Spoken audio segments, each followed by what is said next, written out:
શું સત્તાના નશામાં રાજનેતાઓ ભગવાનને પણ ભૂલી ગયા છે?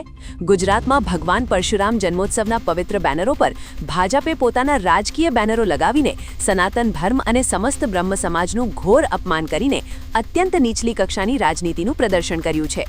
ધર્મના નામે મતો માંગતી પાર્ટીએ આજે સાબિત કરી દીધું છે કે તેમના માટે ખુરશી આગળ લોકોની આસ્થાની કોઈ જ કિંમત નથી.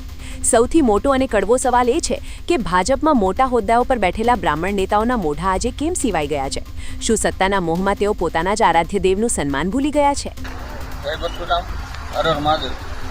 આજે ભગવાન વિષ્ણુના છઠ્ઠા અવતાર અને સમગ્ર સનાતની હિન્દુ સમાજના આરાધ્ય એવા ભગવાન પરશુરામનો જન્મોત્સવ હોય આ જગ્યાએ જે અત્યારે આપ જોઈ રહ્યા છો, ભારતીય જનતા પાર્ટીનું બેનર લાગેલું છે. ત્યાં અમારા મુન્દ્રા તાલુકા સમસ્ત બ્રહ્મ સમાજનું ભગવાન પરશુરામ જન્મોત્સવની ઉજવણી માટેનું બેનર લાગેલું હતું.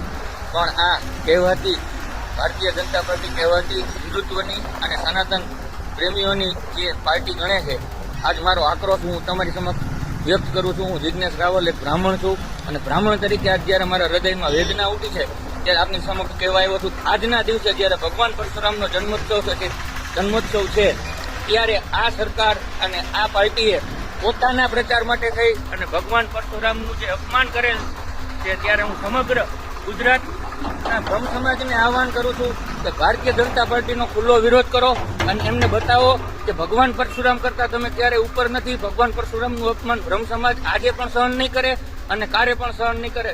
તો મારા દરેક ઉદ્યોગોને વિનંતી છે કે આનો આખા ગુજરાતમાં વિડીયો વાયરલ કરજો અને શક્ય હોય ત્યાં સુધી ભારતીય જનતા પાર્ટી સુધીના નેતાઓ સુધી આ વસ્તુ પહોંચાડજો કે તમે એક ભગવાન પરશુરામનું અપમાન કરી અને ભૂદેવ સમાજનું આજ અપમાન કરી રહ્યા છો.